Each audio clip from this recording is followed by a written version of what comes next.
بقالنا فترة نصل علينا فكرة العادات. طب هي العادات دي فعلا حاجة موجودة يعني ممكن نغير حياتنا بيها، ولا مجرد كلام الناس بس ماشية ورا الترند؟ روح جيب حاجة تشربها او حاجة تاكلها براحتك، وانا هروح اجيب كوباية الشاي واللبن بتاعتي واجي ادردش معاك شوية.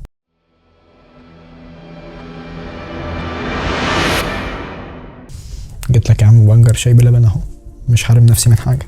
المهم دي قناة بوك نوك وانا احمد النجم. انا جاي بشرح لك كتاب بالتفصيل وبابسط طريقه ممكن، بحاول اهزر معاك وادردش معاك، مش مجرد كلام علمي بقدر ارصه لك اي حد ممكن يعمله لك. يعني في ناس بتعمل ملخص وفي ناس بتعمل شرح، انا بشرح لك وبدردش معاك. يا عم مقتنع بالكلام براحتك، مش مقتنع برضو براحتك، انا مش بجبرك على حاجه. سنه 2018 ظهر لنا الكتاب اللي هنتكلم عنه النهارده، كتاب العادات الذريه للكاتب جيمس كلير. ناس كتير قالت ان هو كان نقله في حياتهم، مش مجرد كتاب بيتكلم عن العادات وازاي تغير بس اجزاء من حياتك، وفكره العادات عامه اصلا هو شرحها بابسط طريقه ممكنه وقعد يهزر فيها ويتكلم عن كل نقطه، وازاي تكسب عادات وازاي تخسر عادات وازاي تغير عادات وازاي حياتك تبقى احسن، وازاي العادات اثرت في حياتنا خلت حياتنا ممكن تبقى احسن او ممكن تبقى اسوأ. طب احنا دلوقتي بنتكلم عن حاجه اسمها العادات الذريه. طب انا هبدا اتكلم معاك عن حاجه انت اصلا مش فاهم معناها. كلمه العادات هي حاجه زي سلوك او روتين احنا بنعمله في حياتنا، بيبدا يتغير بعد كده انه هيبقى تراكمي، يا بيحسنك يا بيخليك اسوأ. طب انا دلوقتي واحد مثلا يا عم بشرب سجاير، هل ده كويس؟ اكيد لا. يبقى ده سلوك او روتين انا ماشي عليه بشكل دوري كل يوم كل لحظه او كل فتره، مثبته يعني ميعاد معين معايا، كل مره كل ما بداوم عليه انا بتجه للاسوأ. طب احنا دلوقتي لما هنيجي نتكلم عن العادات، هو انت عارف اصلا العادات دي هي ايه او بتتكلم عن ايه اصلا؟ يعني اول ما اتكلم عن حاجه اسمها العادات ايه دماغك بتروح لها او معناها ايه؟ يعني بالنسبه لك ماشي يا عم حاجه اسمها العادات، طب هي ايه اصلا العادات؟ هنا لما بنيجي نذكرها بنقول لها زي تعريفين. التعريف الاولاني اللي هو عادي يا عم روتين في حياتك، ماشي انا مجرد ان انا مثلا انا واحد بشرب سجاير، فانا بشرب سجاير النهارده وهشرب سجاير بكره وهشرب سجاير بعده، خلاص بقى روتين في حياتك. طب واحد تاني بيلعب رياضه بس منتظم، مش بتكلم على اللي مش منتظم دلوقتي، بتكلم على المنتظم، هو بيلعب النهارده وهيلعب بكره وهيلعب بعده، خلاص هو بقى عنده روتين، فدي حاجه اسمها عاده. طب ليها تعريف تاني، العاده تعريفها التاني انها بتبقى رد فعل تلقائي لحاجه حصلت. طب انا دلوقتي يعني قاعد في امان الله اهو، ايه اللي يقول لي ان انا مثلا دي عاده او مش عاده؟ يا عم انت دلوقتي مثلا قاعد بتتغدى، بمنتهى البساطه بعد ما بتتغدى اول حاجه بتتقال في البيت ايه؟ ابوك بيقول لك انا عايز كوبايه شاي. كلنا يا عم والله مش لوحدي، يعني هم كلنا. تيجي تساله طب يا عم ده طب نعمل لك قهوه النهارده، يقول لك لا يا عم انا عايز كوبايه شاي مالكش دعوه. تيجي الواحد بيدخن او بيشرب سجاير، تيجي تتكلم معاه تلاقيه يا عم ممكن قاعد في امان الله ما بيشربش اصلا والدنيا تمام، فجاه مره واحده يقول لك انا عايز اشرب. طب انت عايز تشرب ليه؟ علشان هو خلاص اتعود ان هو مثلا بعد اكل معينه، بعد فتره معينه، بعد نرفزه معينه، بعد اي حاجه بتحصل له في حياته، هي خلاص بقت اشاره ان انا لازم اعمل الحاجه اللي بعدها. ودي حاجه هتنقلنا بعدين لفكره المفهوم العادات اصلا او ازاي بتتشكل او الكلام ده كله، ان هي دايما بتبتدي من حاجه، هي مش مجرد حاجه انت بتفكر ان انت عايز تعملها فبتعملها، لا ما لازم يكون ليها بدايه، لازم يكون ليها وسط، ولازم يكون ليها نهايه، والنهايه دي اللي هي النتيجه. اللي كلنا اصلا بيركز على النتيجه، محدش اصلا بيفكر في فكره ان انا ايه يا عم هو انا لسه هكسب عاده جديده تغير حياتي تعمل مني فلوس اعمل بيها اي حاجه. لا فيش الكلام ده، احنا يعني اقل ما يقال عنه ان احنا شعب كسول يا عم. انت لو سالت اي حد في حاجه اسمها منطقه الراحه هيقول لك عارفها، هتقوم قايل له طب هي ايه؟ هيقول لك لا ما اعرفش. هو الكل مثقف من نقطه معينه، مفيش حد بيعدي النقطه دي، مش عشان هم مش عايزين يتثقفوا، عشان هم مريحين دماغهم. هم مكبرين دماغهم، يا عم انا واحد ماليش دعوه بالكتب، اتكلمت في كتاب مفيش مشكله عادي يا جدعان، خدهم الامور ببساطه شويه. عندك يا عم مثال تاني، ان انت مثلا ممكن عيلتك تكون بتقول لك ان انت اوضتك مش نظيفه، بس انت عارف كل اماكن الحاجه بالظبط. طب هو ده معناه ان انت مش نظيف فعلا، ولا هو انت بس علشان مش منظمها زي ما هم عايزين ان انت تكون مش نظيف؟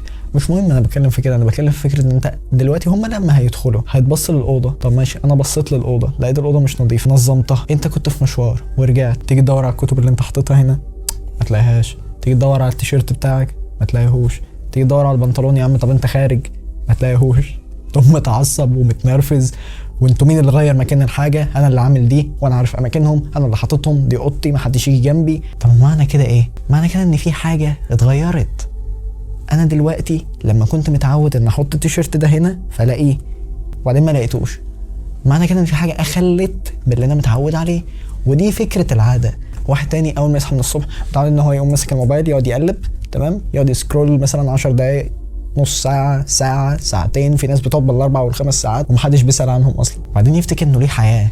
يا عم انت يا عم حياتك احسن 100 مره من موبايل قاعد قدامه قاعد تقلب. انا مش بقول لك ان انا مثلا واحد ما بعملش كده، عادي ده طبيعي، بس انا بتكلم في فكره ان مثلا لو بتقعد ساعتين 3 في الصبح، يا عم خليهم ساعه، خليهم نص، ده هيفرق معاك بعدين. فكره انت هتلاقي وقت كتير. هتقول له قايل لي طب انا دلوقتي في اول ساعه ولا اول ساعه ونص كنت بمسك الموبايل بس بقلب، دلوقتي انا مفيش، ما هو خلاص انا خليتهم من ساعه ونص لنص ساعه. طب ده معناته ايه؟ معناته ان في وقت اتغير، ان في حاجه اتغيرت، حاجه انت متعود تعملها ما عادتش موجوده.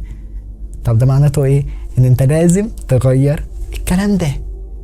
هتيجي تقول لي طب اغيره ازاي؟ هقول لك ما هو كتاب العادات الذريه بيشرح لك الكلام ده كله، بيشرح لك ازاي بتبتدي عاده، وازاي بتصلح حياتك، وازاي بتغير العادات، وازاي بتنتج بطريقه احسن، وازاي انت مثلا كنت واحد نفسك تروح جيم وتخس، هو بيقول لك ازاي تعمل كل ده. هو مش مجرد بيديك مثلا كلام علمي بسيط ان هو يا عم الف ب ت لازم تعمل الف علشان ب تيجي عشان ت تيجي، ماشي هتعمل الكلام ده، بس هو بيسهل لك الالف اصلا. احنا كلنا مشكلتنا بتبقى في البدايه لو بداتها كويس كل حاجه بتبقى تمام. احنا دايما بنبقى متخوفين من فكره ايه، يا عم انا لو رحت اول يوم جيم هيتريقوا عليا، لو رحت مثلا ايه في خروجه معينه انا بروح مع صحابي كل ما اروح يتريقوا عليا. هي دي بقت عاده خلاص، انت بقيت عارف ان انت في وقت من الاوقات هتبقى متضايق او انت مضغوط او في حاجه مشكله عندك، دي بقت عاده. حياتك متكونه من عادات فوق بعض. يقعد يقول لك ايه، ان انت لو عملت حاجه صغيره بكره تبقى احسن، بكره تبقى احسن، بكره تبقى احسن. ما هي دي فكره العاده. العاده عندنا هي حاجه تراكميه. لما هتكلم فكره ان انا في نقطه معينه، انا مثلا واحد ما بعرفش ارسم يعني، ماشي، وده مثال حي على فكره. انا واحد كنت داخل كليتي، تمام، كليه لها علاقه بالرسم يعني كده، انا ما بعرفش ارسم. اول يوم واللي حصل بقى ان انا يعني كان في طريقه للركب، بعدين الدنيا بقت تمام.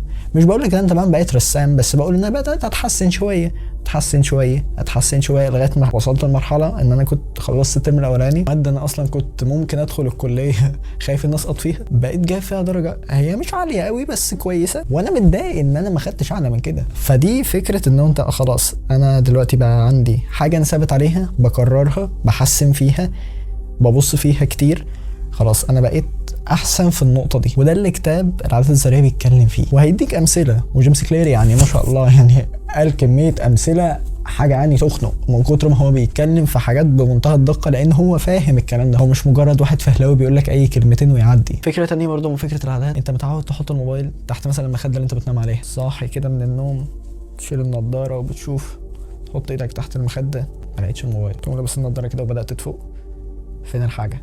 موبايل فين؟ الموبايل مش موجود. طب هو موجود في الكومودينو، تيجي تبص في الكومودينو ما تلاقيهوش برضه، معنى كده ان في حاجه غلط. تبدا تتنرفز وتتعصب، هو انا فين موبايلي؟ مين اللي خده؟ مين اللي بص فيه؟ يا جدعان مالكوش دعوه بحاجتي، الكلام ده كله. دي بقى معناها عاده، خلاص انا اتعودت ان انا لما احط موبايلي في المكان الفلاني لما اصحى الاقيه، لو ما لقيتوش بتتعصب. فيها سنه عاده وفيها سنه تطفل من العيله. والعادات لما جيمس كلير جاي يتكلم عنها بعد كده، اتكلم ان انت ممكن تكون غير واعي اصلا وانت بتعملها، او هو الاغلب ان انت تكون غير واعي، لان العادات هو حاجه جسمك خلاص اتعود ان هو يعملها وتلقائي بقى بيعملها، ما عادش متعود على فكره ان انت خلاص لازم تكون واعي ان انت بتعمل كذا. خلاص يعني انا دلوقتي اتعلمت السواقه شهر 2 3 4، بقيت كل ما تنزل العربيه خلاص انت بقيت عارف انت هتعمل ايه، ماشي صح، بتبص في مراياتك، ماشي في الطريق تمام، مفيش مشكله. اي اختلاف في الطريق كنت اتعرضت له قبل كده، فخلاص ما عادش فيه مشكله، تمام. غير واحد تاني لسه متعلم السواقه، طب انا دلوقتي اول ما جيت اتعلم السواقه هل انا زي ما وصلت دلوقتي؟ لا ما وصلتش. طب ما ده معناه ان في حاجه اختلفت، ان انا اتعودت. وفكره التعود او العاده او الكلام ده جايين من بعض. هو احنا بنتكلم ان حاجه انت هتعملها فتكرر عليها، هتكررها اكتر،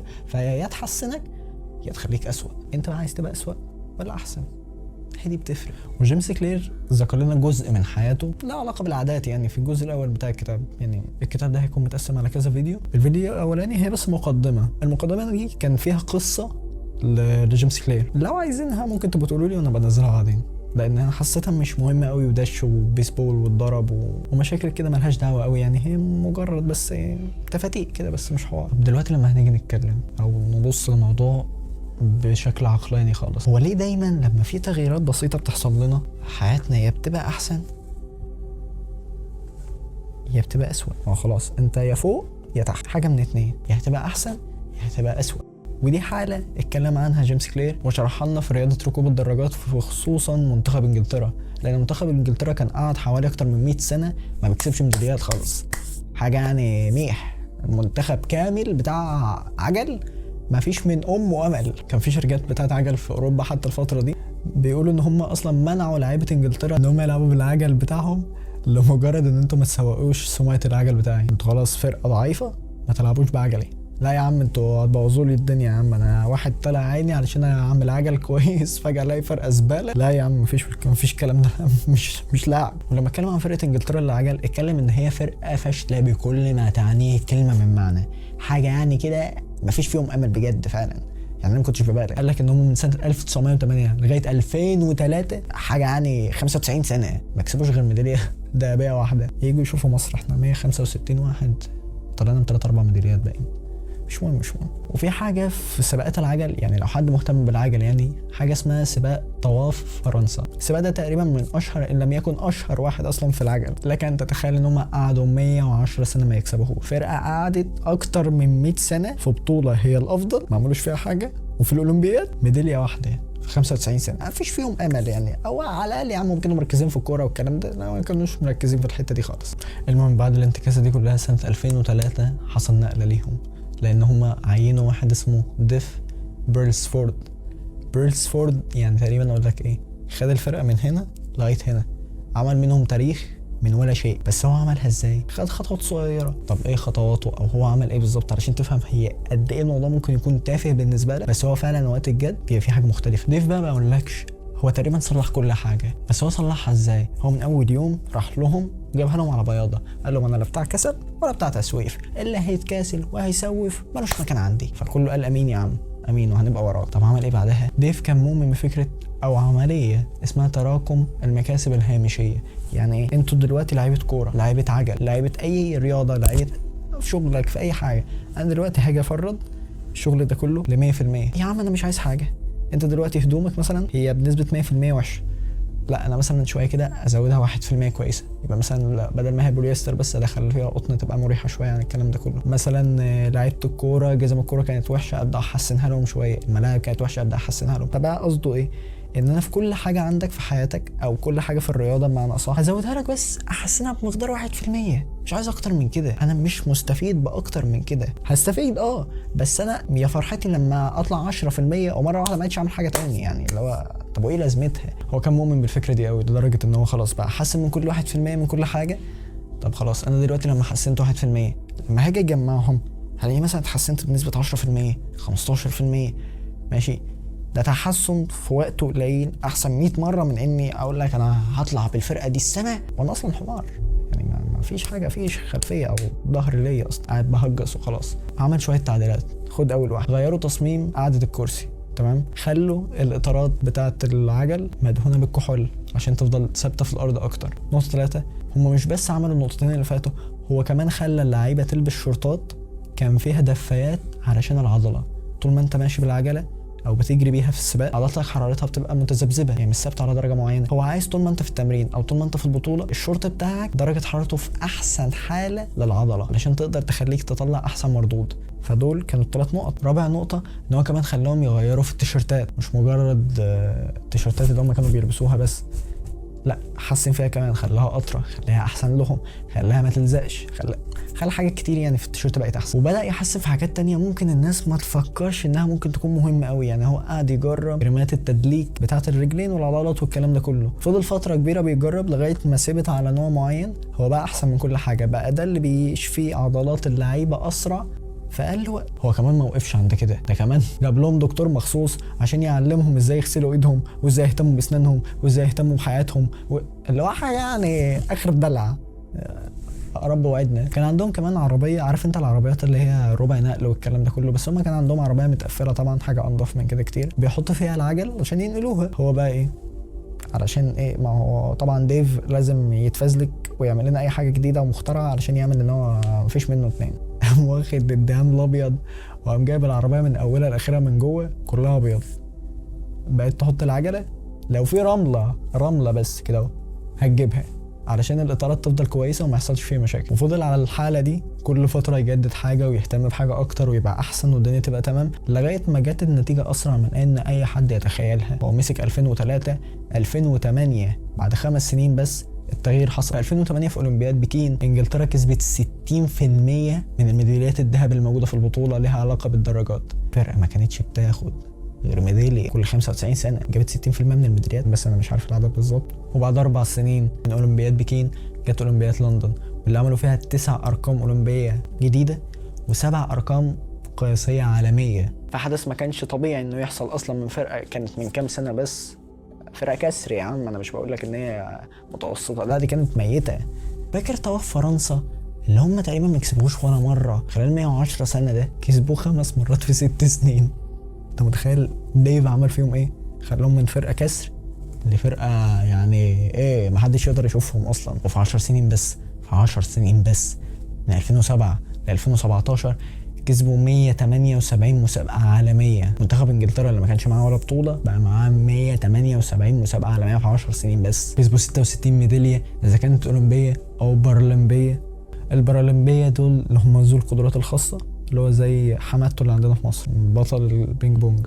مش كده وبس، في ال10 سنين اللي انا لسه قايل لك عليهم من 2007 ل 2017 كسبوا توقف فرنسا تاني 5 مرات، 5 مرات في 6 سنين و5 مرات في 10 سنين، بقى معاهم 10 مرات في 16 سنه. تعتبر من انجح المسيرات اللي موجوده اصلا في العالم في العجل، ولغايه دلوقتي ما اتكسرش الكلام ده. طب هو ازاي لعيبه عاديه او اقل من العاديه حتى عملت كل ده؟ طب هو الكلام ده ممكن يتعمل فعلا في حياتنا؟ طب هو لو ممكن يتعمل، طب نعمله ازاي؟ عادي انك ممكن تسمع حد من صحابك بيقول لك يا عم لا فكك من الكلام ده، الكلام ده كله هاكس، ده الناس دي بتقعد تقول لك كده بس علشان تحسسك ان في امل ويقوموا لابينك. عادي يعني في من الكلام ده كتير بيتقال، خلينا بس ايه واضحين قصاد بعض.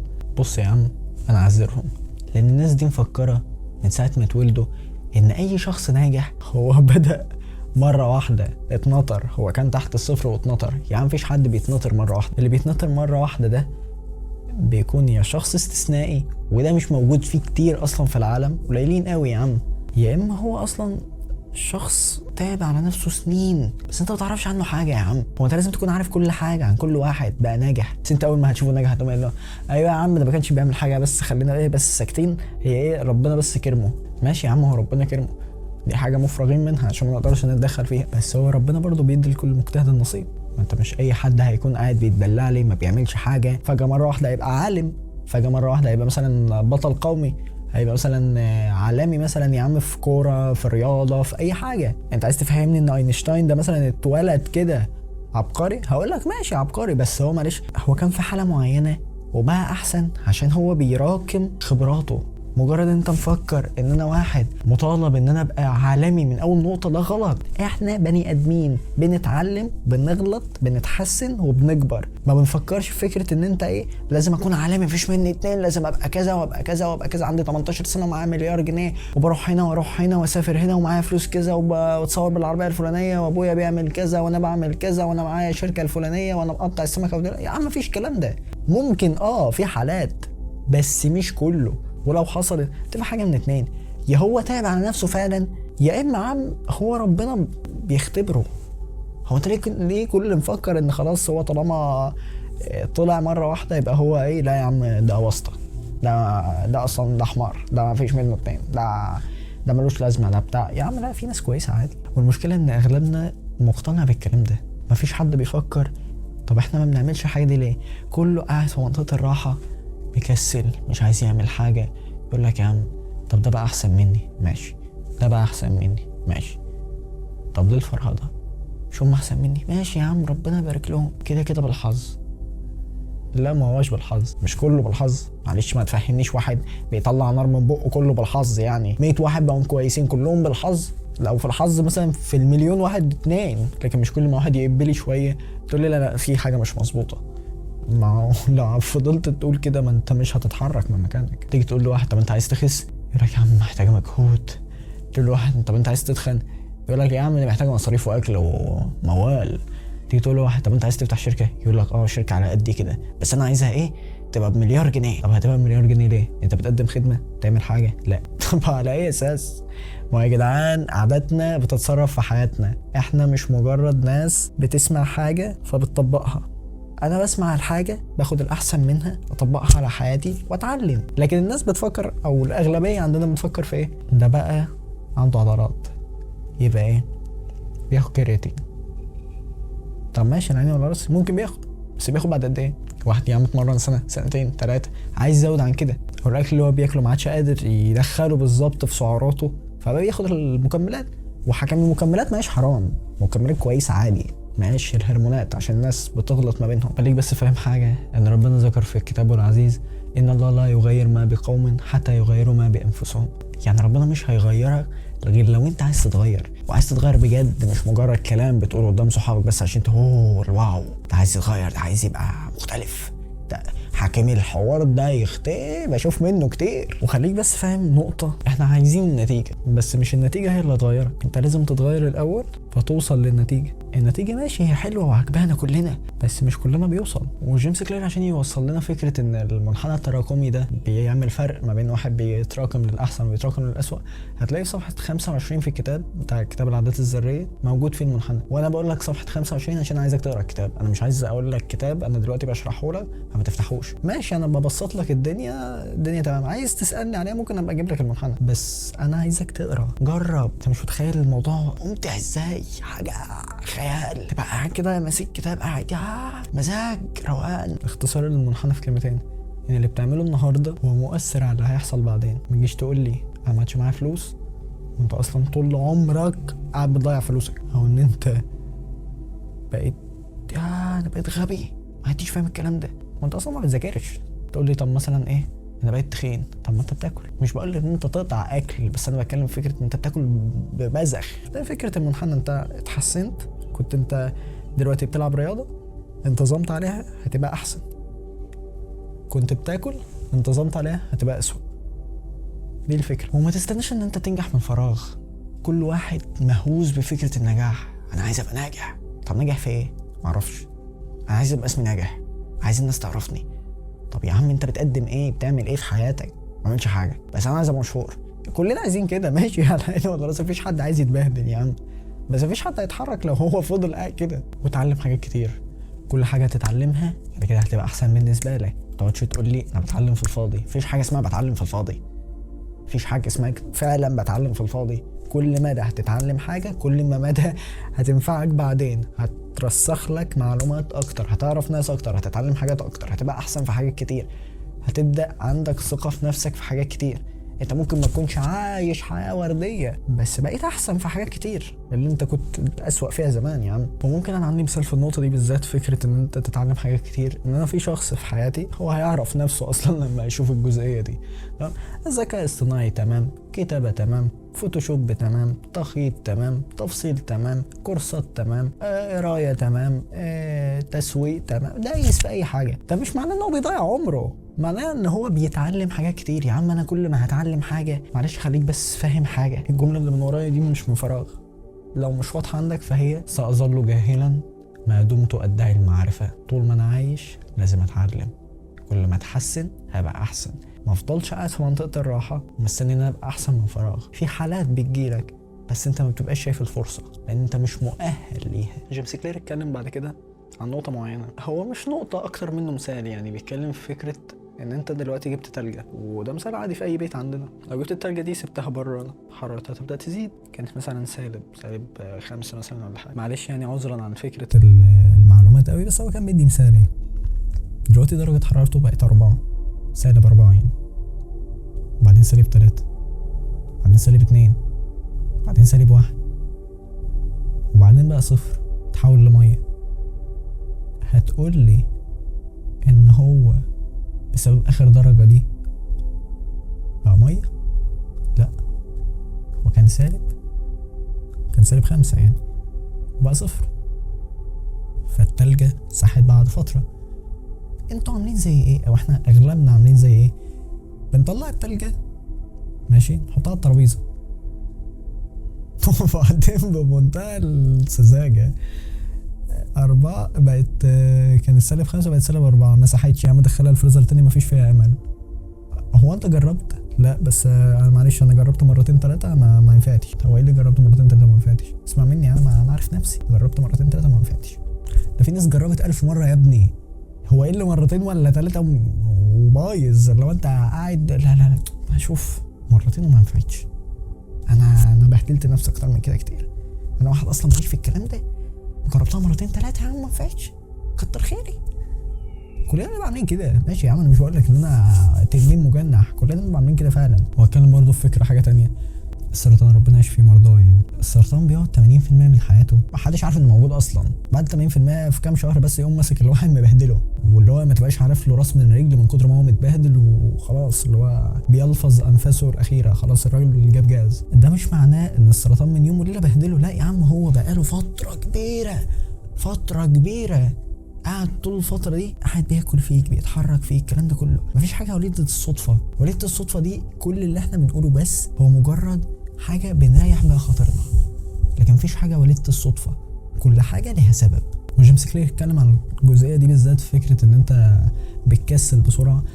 قالك ان احنا في حاجة عندنا اسمها ودي الإحباط. انا دلوقتي بدأت، انا مستني ان حياتي تبقى مستقيمة، عايز شوف من اول يوم ابقى تمام. في الكلام ده موضوع بيطلع كده، الخط المستقيم ده مش موجود. فكونك مفكر ان الخط المستقيم ده في ثواني هتبقى حياتك كلها كده، لا مفيش الكلام ده. والمشكله ان انت الفرق ما بين ده وده الزمن. الناس كلها تبقى مستنيه انها تنجح في ثانيه، مفيش الكلام ده. لازم تتعب وتراكم تعبك، تفضل فتره تتبهدل. هتقول طب وانا عليا ايه بالكلام ده كله؟ يا عم انا ما قلتلكش ان انت تتعب علشاني، علشانك، عشان مراتك، علشان ولادك، علشان اخواتك، عشان ابوك، عشان امك، عشان اي حد في حياتك. يا عم عشان نفسك، هي دي الاولويه يعني. بس انا بتكلم عشان نفسك، ما نفسكش تبقى بني ادم. مش بقولك ان انت مش بني ادم، بس بني ادم ان انت نفسك تبقى زيهم، ما تحاول يا عم. وجيمس كلير لما اتكلم في نقطه ان انت تبني عاده ازاي او الكلام ده كله، قال لك ان احنا دلوقتي لما تيجي تفكر ان انت عايز تعمل حاجه جديده في حياتك، بتبص للهدف. يعني انا دلوقتي ايه؟ انا عايز عضلاتي تبقى كويسه. بتكلم في الجزئيه دي عشان حاسه نفسيتي معلش شويه تمام. تيجي تشتغل يقول لك بص انا سبت وثلاث هروح تمام وهنتظم والدنيا هتبقى تمام. بقى عندك هدف ان انت يكون عندك عضلات احسن، او تبقى لعيب كوره، او تبقى رسام، او تبقى مغني، يا عم تبقى اي حاجه، قارئ قران، اي حاجه مفيده. بس دايما بفكر في ايه؟ انا ازاي انا عندي هدف، بس ما تفكرش انت توصل له ازاي انت بتبص دايما لفكره انا عندي هدف عايز احققه، طب هوصل له ازاي؟ ما اعرفش. جيمس كلير اتكلم اصلا في حاجه هو بيقول عليها النظام. انت لازم تعمل نظامك اهم من هدفك، لان النظام بالنسبه له هو النظام هي الاولويات او الترتيبات اللي انت هتعملها علشان توصل لهدفك. يعني انا مثلا ايه؟ هصحى الصبح، هروح الشغل، هرجع، هاكل شويه، اقعد مع عيلتي، انزل التمرين. طب التمرين ده اللي انت عايز تطلع منه حاجه او تتحسن منه، اعمل له ايه؟ رتبت له ايه؟ مش مرتب له حاجه، انت بكيفك اللي هو ايه، كيفي تنزل اتمرن تمام. طب ماشي يا عم، بكيفك تنزل تتمرن، بس هتكسل وهتقعد تقول لي انا كسلت. طب كسلت ليه؟ يا عم عشان انت مش منظم ازاي توصل لهدفك. انت منظم انا عايز هدف، طب اوصل له ازاي؟ معرفش، بس عايزه كده اهو يوصل لي. معلش انا واحد نيتي كويسه وربنا هيكرمني، ماشي ربنا هيكرمك، بس معلش ما هو خده بالاسباب برضه يعني. وجيمس كلير فاجئنا بنقطه في الجزئيه دي بالذات، قال لك ان انت ماشي، انت ممكن يكون عندك هدف والدنيا تمام، بس انت مش عامل له نظام. ده اللي انا لسه متكلم فيه. بس المفاجاه ان انت ممكن واحد تكون عامل نظام في العادي، يعني اللي هو نظام تعمل ماشي عليه حياتك، يوصلك لهدف انت اصلا مش حاطه في دماغك. يعني في ناس مثلا بتذاكر يا عم كل يوم، بس هي مش متوقعه انها تطلع الاولى، يعني عادي بتذاكر، طلعت الاولى، ده خلاص هو عمل نظام صح، فنتيجته انه طلع الاول. ده بيلعب كوره كويس زي مثلا محمد صلاح، الناس كلها بتشايفاه ان هو ايه يا عم، ده كان في مصر وفجاه مره واحده طار بره لا معلش، ده طلع عين امه لغايه ما بقى كويس. تيجي تفكر في حاجات كتير، انا لو اهتميت بالنظام هدفي هيجي، بس لو ما اهتمتش بالنظام عمري ما هدفي هيجي اصلا. واتكلم معانا جيمس كلير في النقطه دي، اتكلم ان انت ماشي وجود الهدف مهم، بس عشان يحدد وجهتك مش عشان ينظم حياتك. نظامك هو اللي بيوصلك، لكن هدفك هي الحاجه بس اللي انت نفسك توصل لها. المشكله ان في ناس بعد ما توصل للهدف ده بتكسر، يعني اللي هو تقول لك انا ما عدتش عايز حاجه تانية، انا وصلت اللي انا عايزه وما عدتش عايز حاجه تانية، وما عدتش عايز اعمل حاجه تانية. ففي منهم شويه مشكلات هنتكلم عنهم دلوقتي. اول مشكله ان اهداف الناس اللي بتنجح واللي بتفشل نفس الاهداف، هو كل واحد عايز انه يسقط. لا يا عم انا عايز انجح وابقى الاول كمان، بس الفرق ما بيننا انظمه. هو عمل نظام نجح، انا عملت نظام فشلت. بس خليك بس فاهم حاجه، ان انت مش مجرد ما عملت نظام هتنجح، ما انت ممكن تعمل نظام وتفشل، او ممكن نظامك مش كويس، او نظامك فيه حاجه ناقصه. ممكن تعمل حاجه كويسه وانت شايف ان خلاص بقت مزاج ومفيش منها اتنين، فجاه مره واحده تلاقيها فشلت. ما تزعلش، انت اتعلمت حاجه، انت جربت غيرك ما جربش وما حاولش. المشكله التانية اللي اتكلم عنها جيمس كلير قال لك ان الهدف هو تغيير لحظي. انا دلوقتي يا عم كان حلمي او هدفي ان يكون معايا مليون جنيه. اول ما وصلت المليون جنيه فرحت، بس فرحه لحظيه، خلاص انا بقى معايا مليون جنيه. طب هتعمل حاجه بعدين؟ دي بقى اللي بتفرق. حد هيكمل وحد هيكسل. خلاص انا اللي هو ايه، انا في سباق الماراثون تلاقيهم كلهم طالعين يجروا طالعين يجروا طالعين يجروا، واول ما يعدوا خط النهايه تلاقيهم كلهم بطلوا، ما عادش عندهم حاجه تانية يعملوها. ده الناس بتبقى شايفه ان هم لازم يعملوا كده. ماشي، في اوقات لازم تهدي وتهدى، بس في اوقات تانية لا، انت لو هديت وهديت يبقى كل اللي انت عملته راح. المشكله الثالثه اللي هو اتكلم عنها ان انت بتبقى مفكر ان هدفك ده الحاجه الوحيده اللي هتخليك فرحان. يا عم افرح، مش مجرد ان انت حاطط ان انا لازم اكون الاول، فانا لو ما طلعتش الاول هفضل متضايق ومتنرفز وكل التعب اللي انا عملته راح. لا لا، مش شرط النتيجه اللي انت وصلت لها مش عاجباك 100% انها تكون غلط. ما يمكن دي الخير اللي ليك اصلا، ربنا خلاص جاب لك الخير. ما تقعدش بقى تغضب وتقول لا انا كنت عايز اكتر وانا تعبت وانا سويت. مفيش الكلام ده.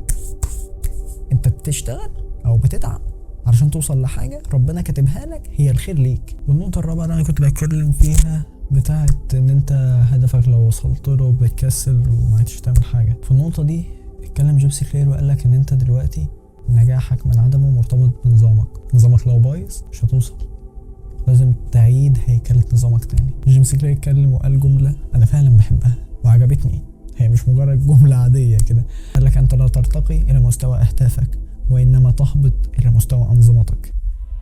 وهتكلم معاك في نفس يعني كل اللي انا قلته الخصه لك في كام نقطه كده وكون الحلقه خلصت معانا.